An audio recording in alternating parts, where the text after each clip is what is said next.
"Are you deaf, old man?" I said, "Move it." The voice, sharp and laced with the unearned confidence of youth, cut through the quiet hum of the naval amphibious base gym.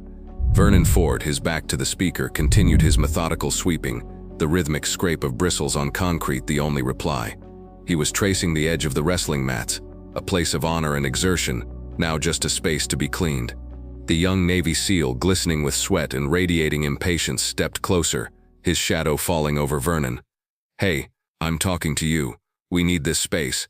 Go empty a trash can somewhere else." Vernon stopped.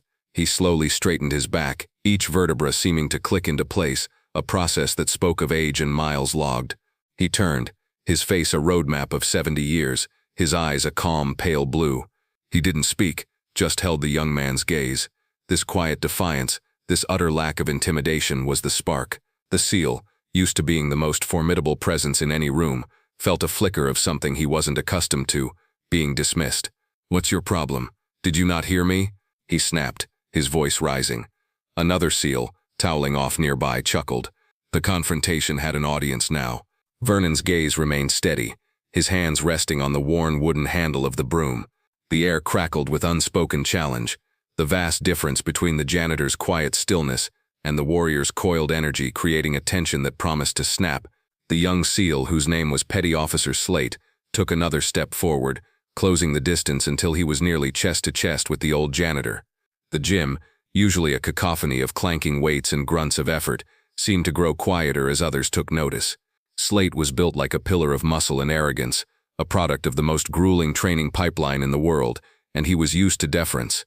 Vernon, by contrast, was lean and wiry, his maintenance uniform hanging loosely on his frame. He smelled faintly of cleaning solution and old coffee. "Look, Pops," Slate said, his voice dropping to a low, condescending growl. "This isn't a nursing home. This is a place for warriors. We need the mat, so take your broom and shuffle off." Now, Vernon's expression didn't change. He simply blinked, a slow, deliberate motion. "The floor needs to be swept," he said, his voice raspy but clear. "Keeps the dust down. Better for breathing when you're exerting yourself." The simple, logical statement seemed to infuriate Slate even more than silence had. It was so civilian, so mundane. "You think I care about dust?" Slate scoffed, a humorless laugh escaping his lips. "I've been in conditions that would make you cry yourself to sleep. Now, for the last time, get out of the way." He punctuated the command by shoving the end of Vernon's broom. The broom clattered to the floor. Vernon looked down at it, then back up at Slate. There was no anger in his eyes, only a profound weariness, a deep and abiding disappointment. The surrounding SEALs, a mix of young operators and a few more seasoned veterans, were now fully invested. This was a diversion, a bit of casual sport at the expense of the hired help. They saw an old man being put in his place by one of their own, a reaffirmation of the pecking order. The strong versus the weak, the warrior versus the worker. Vernon bent down, his movements careful and measured, to retrieve his broom. As he did, the collar of his uniform shifted, pulled taut by the movement. For a fleeting second, the skin on the back of his neck was exposed, just below his hairline, and on that weathered skin was a tattoo. It was faded, the lines blurred by time and sun, but its design was unmistakable to anyone who knew what they were looking for. Slate didn't notice. He was too consumed by his own dominance. He saw Vernon stoop as an act of submission. "That's better," he sneered. "Now you're learning." But someone else did see it. Across the gym, leaning against a weight rack and observing the scene with a practiced neutrality, was Master Chief Petty Officer Thorne. He was in his late 40s, a command-level operator who had seen more than his share of combat zones and cocky young SEALs. He rarely intervened in these sorts of contests, believing that a little friction helped forge teams. But as he saw Vernon bend over, his eyes narrowed. He pushed himself off the rack, his own workout forgotten. He had seen that tattoo before, not in person but in books, in grainy photographs from a bygone era of warfare, an era that predated the SEAL teams themselves. It was a small black trident, but it was interwoven with a sea serpent, its tail coiled around the base. It was the mark of the underwater demolition teams, the frogmen of World War II and Korea, the progenitors of the very warriors who now filled this gym.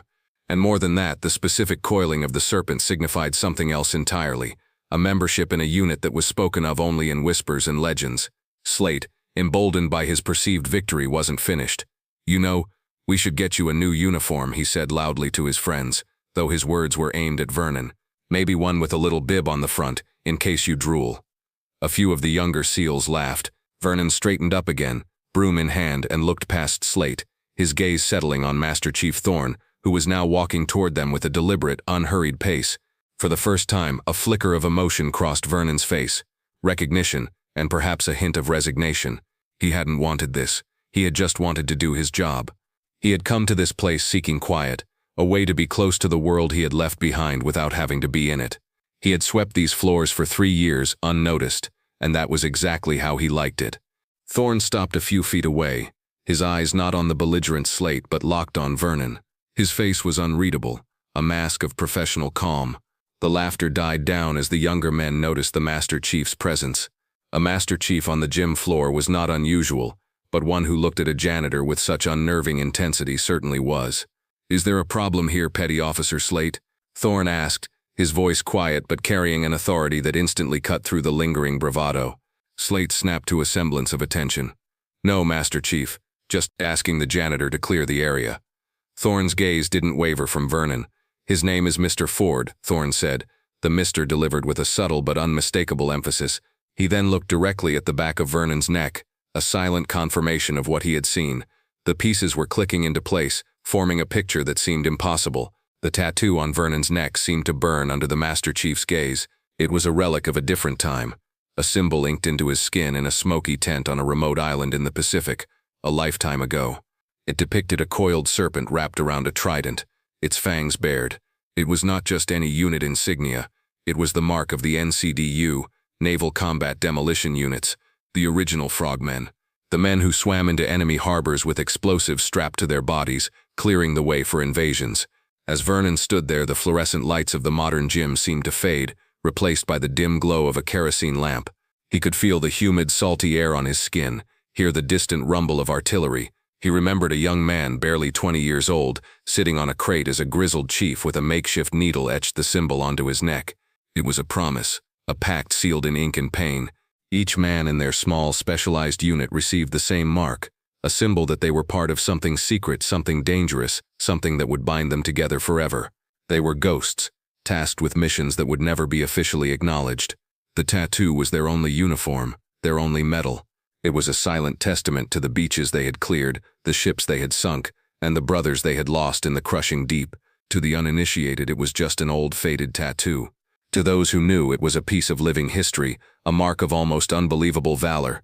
Master Chief Thorne, his mind racing, knew he couldn't let this escalate further in public. The legacy represented by that tattoo was too sacred. But he also knew he couldn't just order Slate to stand down without an explanation, and this was not the place for that conversation. He needed to make a call, and he needed to make it now. He gave Slate a look that could strip paint. "Go, all of you, hit the showers, now." The command was absolute. The young SEALs, confused but obedient, began to disperse, casting curious glances back at the old janitor and the Master Chief. Slate hesitated for a moment, his pride stung, but one more look from Thorne sent him moving. Once the immediate area was clear, Thorne turned his full attention to Vernon. "Mr. Ford," he said, his voice now laced with a deep, almost reverent respect. "I apologize for the behavior of my men." Vernon just nodded, his eyes distant. He was still half a world away, lost in the echo of the past. Thorne knew he was walking on hallowed ground. He pulled out his phone, his thumb hovering over his contacts. He had one person to call, a man who would understand the gravity of the situation immediately. He found the name Commander Jacobs, the base commanding officer. He stepped away, turning his back to give Vernon a measure of privacy. "Sir," Thorne said into the phone, his voice low and urgent. "Master Chief Thorne here. I'm at the SEAL gym. You need to come down here, right now." There was a pause. "No, sir, there's no emergency, not in the traditional sense. Do you know who the janitor is? An older fellow named Vernon Ford?" Another pause as the commander likely searched his memory and came up blank. "Well, sir," Thorne continued, his voice dropping even lower, "I just saw a tattoo on his neck, a coiled serpent around a trident. It's an NCDU mark, sir. The old teams. But it's more than that. I think he might be one of the Mako unit." The silence on the other end of the line was profound. The Mako unit was a legend, a ghost story told to new recruits. A team of frogmen from the Korean War era rumored to have undertaken missions so sensitive they were erased from official records. Finding one of them, alive, sweeping a gym floor, it was unthinkable. "I'll be there in 5 minutes." The commander's voice finally came back, stripped of all its earlier casualness. Don't let him leave. Thorne ended the call and turned back to Vernon, who was now quietly sweeping again, as if the entire confrontation had never happened. The Master Chief simply stood and watched, a guardian now, waiting for a history he had only read about to come crashing into the present. Inside his office on the naval base, Commander Jacobs stared at his phone, the Master Chief's words still echoing in his ear. Mako Unit. It was a designation he hadn't heard spoken aloud in years. It wasn't in any active personnel files or official histories. It was a phantom, a piece of institutional lore. He immediately swiveled in his chair and logged into a secure Naval Archives database, his fingers flying across the keyboard. He typed in the name, Vernon Ford. The initial search came back with minimal information. A standard service record from 1950 to 1954. Honorable discharge. Basic frogman qualifications. Nothing special. But Jacobs knew that the most sensitive records were often buried, protected by layers of archaic classifications. He initiated a deeper search using a command-level override code. This time a single flagged file appeared. It was heavily redacted, most of it blacked out, but one line was visible. Operation Mako, sole survivor. See addendum file X-Ray 7. He didn't have clearance for X-Ray 7. Nobody below the level of a Navy admiral did. His blood ran cold.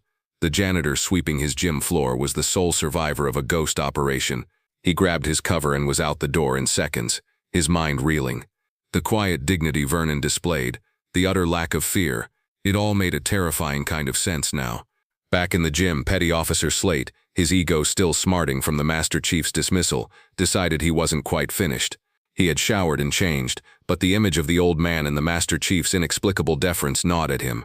He walked back out onto the main floor, feigning that he had forgotten something in his locker. He saw Vernon still cleaning, with Thorne standing nearby like a sentinel. This was his chance to reassert himself, to show he wasn't intimidated. He strode over, a smirk plastered on his face. "Hey, Pops," he said, his voice dripping with false concern. "You should be careful. All this dust, it can't be good for a man your age. We wouldn't want you to have a fall, would we?" He looked at Thorne, a silent challenge. "Maybe it's time for you to be in a home. We could even call them for you. Have you evaluated? Make sure you're—" It was a vile, cruel insinuation, a direct attack on Vernon's age and competence. He had crossed a line, moving from simple arrogance to outright malice. Thorne's jaw tightened, and he took a half-step forward, but Vernon subtly raised a hand, stopping him. The old janitor looked at the young SEAL, and for the first time there was something other than weariness in his eyes. It was a flicker of pity. Just as Slate opened his mouth to say something more, the main doors to the gym burst open. The sound echoed like a gunshot in the cavernous space. Standing there was Commander Jacobs, his expression grim and resolute. Behind him were two Marine guards in full dress uniform, their presence a shocking and inexplicable sight in the middle of a SEAL training facility.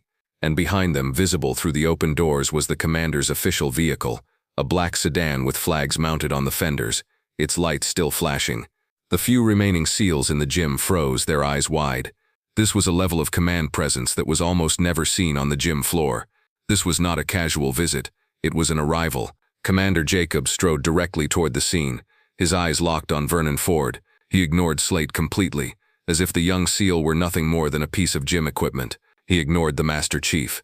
His entire world in that moment had narrowed to the quiet, unassuming janitor holding a broom. The commander stopped directly in front of Vernon Ford. He drew himself up to his full height, his posture ramrod straight. The Marine guards took up positions on either side of the entrance, their faces impassive. The gym was utterly silent. Commander Jacobs's eyes scanned Vernon's face, then dipped for a fraction of a second to the faded tattoo on his neck. His own expression was a mixture of awe and disbelief. He had seen the redacted file. He knew who he was standing in front of. He was standing in the presence of a legend, a man who had sacrificed his youth in the darkest corners of covert warfare.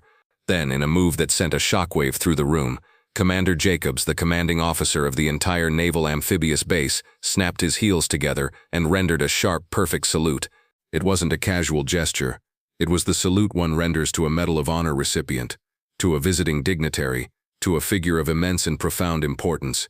The two Marine guards, seeing their commander's action, followed suit, their white-gloved hands slicing through the air in unison. "Mr. Ford," Commander Jacobs said, his voice clear and ringing with authority. "I am Commander Jacobs. I want to personally and professionally apologize for the disrespect you have been shown in this facility." He held the salute, his eyes locked on Vernon's. Slate was frozen, his mouth agape, his face a mask of utter confusion and horror. Master Chief Thorne stood at a respectful distance, a look of profound vindication on his face. The commander lowered his salute but remained at attention. For the benefit of those who are unaware, he announced, his voice now booming through the silent gym, "This is Vernon Ford. Before he was a janitor here, he was a frogman. He was part of a naval combat demolition unit during the Korean War." He paused, letting the words sink in. He was a member of a specialized three-man team under a clandestine program known as Operation Mako. Their mission, which is still largely classified, was to swim into the harbor at Wonsan, North Korea, ahead of the main invasion force, and disable the submarine nets and mine clusters protecting the harbor. They did this with no breathing apparatus, using only knives and handmade explosives, in near-freezing water, under the cover of darkness. He then swam for another 2 hours, evading capture, and was the sole survivor of his unit to return to friendly lines. For his actions, he was secretly awarded the Navy Cross, an award he never spoke of, a mission that was erased from the books to protect operational security. He is not just a veteran, he is a hero of the highest caliber, and he deserves nothing less than the absolute and unwavering respect of every single person on this base. The story hung in the air, a stunning testament to the quiet man holding the broom. The few SEALs who had been watching, their faces now pale with shame and awe, slowly, one by one, began to stand taller, their posture shifting from casual observers to soldiers in the presence of greatness. Commander Jacobs turned his gaze, now cold as steel, onto the petrified petty officer Slate.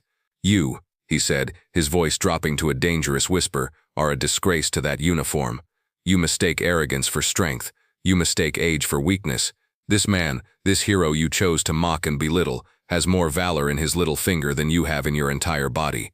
The commander's voice rose again. "Master Chief Thorne, you will personally escort this petty officer to my office. He is on report. He will issue a formal written apology to Mr. Ford, and starting Monday, every single operator in this command, from the newest recruit to the most seasoned veteran, will attend a mandatory course on naval history, with a specific focus on the contributions of the UDT and the men who built the legacy that you all take for granted."